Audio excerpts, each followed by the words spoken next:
Commission ഓഫീസിലേക്ക് BJP. പ്രവർത്തകർ March നടത്തുകയാണ്. Shobha Surendran, K Surendran, advocate B Gopalakrishnan ഉൾപ്പെടെയുള്ള നേതാക്കൾ മാർച്ചിന് നേതൃത്വം നൽകുന്നുണ്ട്. അതിശക്തമായിട്ട് തങ്ങളുടെ രാഷ്ട്രീയ ശക്തി കാണിക്കുക, തങ്ങൾക്കെതിരായിട്ട് ഉയരുന്ന രാഷ്ട്രീയ ആരോപണങ്ങൾക്ക് മറുപടി പറയുക എന്നതാണ് ബി.ജെ.പിയുടെ ലക്ഷ്യം.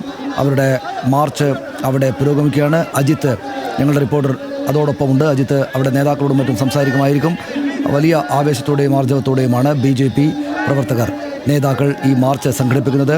അല്പസമയത്തിനകം തൃശ്ശൂരിലെ വിജയവുമായി ബന്ധപ്പെട്ട് തങ്ങൾക്കെതിരെ വരുന്ന ആരോപണങ്ങൾക്ക് മറുപടി പറയാനുള്ള നേതൃത്വത്തിൻ്റെ അവസരമായിരിക്കും. അത് അവർക്കെതിരായിട്ടുള്ള രാഷ്ട്രീയ വിമർശനമാണ് ഒന്നുകൂടി ആവർത്തിച്ചത് വി.ഡി. സതീശൻ അതിശക്തമായുള്ള വാക്കുകളിൽ. അന്വേഷണം നടത്തണമെന്നടക്കം അദ്ദേഹം പറഞ്ഞു. അദ്ദേഹത്തിൻ്റെതടക്കമുള്ള കോൺഗ്രസിൻ്റെയും CPM-ൻ്റെയും മാധ്യമങ്ങളുടെയും വിമർശങ്ങൾക്ക്, കോൺഗ്രസിൻ്റെയും CPM-ൻ്റെയും രാഷ്ട്രീയ ആരോപണങ്ങൾക്ക് മറുപടി നൽകാം എന്ന ആത്മവിശ്വാസത്തിലാണ് ഇപ്പോൾ ബി.ജെ.പി. അവരുടെ രാഷ്ട്രീയ പ്രചരണ പരിപാടി ജാഥ നടത്തുന്ന. അല്പസമയത്തിനകം അവർ മറുപടി നൽകും. അജിത്ത് അവിടെ നിന്ന് റിപ്പോർട്ട് നൽകുകയും ചെയ്യും. അജിത്ത് നമ്മോടൊപ്പം ഉണ്ട്. അജിത്ത്, ഏതൊക്കെ നേതാക്കളാണുള്ളത്? അഡ്വക്കേറ്റ് ഗോപാലകൃഷ്ണനെ ഞാൻ കണ്ടു, ശോഭാ സുരേന്ദ്രനാണ് ഉദ്ഘാടനം ചെയ്യുന്നതെന്ന് കാണുന്നു. മറ്റ് നേതാക്കൾ കൂടെ ഉണ്ടോ? എപ്പോഴേക്ക് ഈ പ്രകടനം അവിടെ അവർ സംസാരിക്കുന്നിടത്തേക്ക് എത്തും?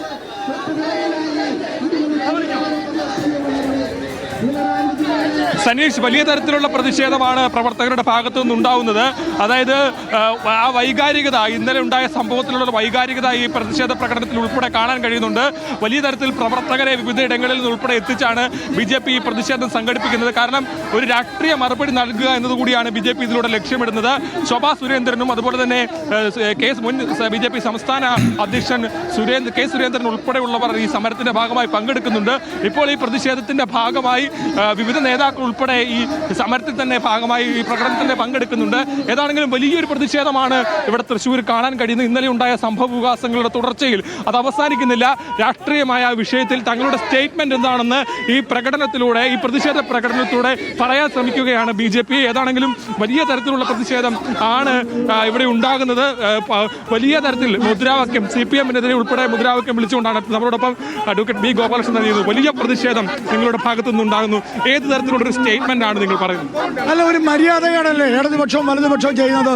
ജനാധിപത്യ മര്യാദയിൽ ജയിച്ച ഒരു സ്ഥാനാർത്ഥി, 75,000 വോട്ടിന് ജയിച്ച ഒരു സ്ഥാനാർത്ഥി ഈ മണ്ഡലത്തില് ഏതോ 100-150 ഡബിളിംഗ് വോട്ടുണ്ടെന്ന് പറഞ്ഞിട്ട് തോന്നിവാസം കാണിക്കുക, സുരേഷ് ഗോപിയുടെ ഓഫീസ് കയറി ആക്രമിക്കുക, ഒരു മര്യാദയല്ലേ കാണിക്കുന്നതിന്?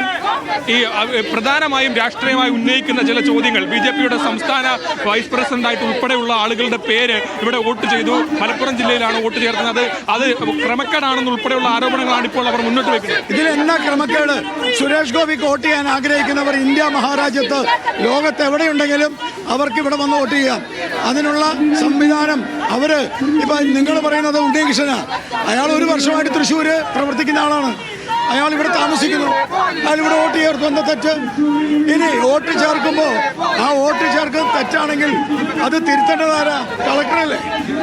സുരേഷ് ഗോപിയുടെ ഒരു മറുപടി, വിവിധങ്ങളായ രാഷ്ട്രീയ വിഷയങ്ങൾ അദ്ദേഹത്തിന്റെ മറുപടി കുറെ കാലമായി ചോദിക്കുന്നുണ്ട്. പക്ഷേ ഇപ്പോൾ ഒരു സാഹചര്യം കുറച്ചുകൂടി പൊളിറ്റിക്കലായി അദ്ദേഹം മറുപടി പറയേണ്ട, അദ്ദേഹത്തിന്റെ ഓഫീസുമായി ബന്ധപ്പെട്ടുണ്ടായ പ്രശ്നങ്ങളുടെ തുടർച്ചയിലാണ് ഇത് ഇത്രയും വലുതാകുന്നത്. അപ്പൊ അദ്ദേഹത്തിന് മറുപടി പറയേണ്ട ഒരു സാഹചര്യം ഇപ്പോൾ എന്തുകൊണ്ടാണ് അദ്ദേഹം പറയാത്തത്? എന്തിനു മറുപടി പറയണം? അദ്ദേഹത്തിന് വേണ്ടി ഞങ്ങൾ മറുപടി പറയണം.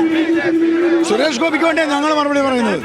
എല്ലാ കാര്യത്തിലും സുരേഷ് ഗോപിയെ കൊണ്ട് മറുപടി പറയിപ്പിക്കുക, എന്നിട്ട് അതിന്റെ മുകളിൽ കുഴപ്പമുണ്ടാക്കുക, എന്നിട്ട് സുരേഷ് ഗോപി മറുപടി പറഞ്ഞാൽ കുഴപ്പം, മറുപടി പറഞ്ഞാലേ കുഴപ്പം. സുരേഷ് ഗോപിക്ക് വേണ്ടിയാണ് ഞങ്ങൾ മറുപടി പറയുന്നത്. ഏതാണെങ്കിലും സുരേഷ് ഗോപിക്ക് വേണ്ടിയാണ് തങ്ങൾ മറുപടി പറയുന്നുള്ള സ്റ്റേറ്റ്മെന്റ് ആണ് അദ്ദേഹം പറഞ്ഞത്. ബി.ജെ.പിയുടെ നേതൃത്വം ആകെ, നേരത്തെ സനീഷ് സൂചിപ്പിച്ചു, കെ സുരേന്ദ്രൻ ഉൾപ്പെടെ വലിയ തരത്തിലുള്ള സ്റ്റേറ്റ്മെന്റ്, അത്തരത്തിലുള്ള സ്റ്റേറ്റ്മെന്റുകൾ തന്നെയാണ്. പാർട്ടി ആണ് ഈ കാര്യത്തിൽ മറുപടി പറയേണ്ടത്, സുരേഷ് ഗോപി അല്ല എന്നുള്ളൊരു നിലപാടാണ് ബി.ജെ.പി നേതൃത്വം ആകെ സ്വീകരിക്കുന്നത്. അത് തന്നെയാണ് നമുക്ക് ഇവിടെയും കാണാൻ കഴിയുന്നത്. ബി.ജെ.പി തിരിച്ചു വന്നുള്ള വളരെ ആവേശകരമായുള്ള പ്രകടനമാണ് ബി.ജെ.പി നടത്തുന്നത്.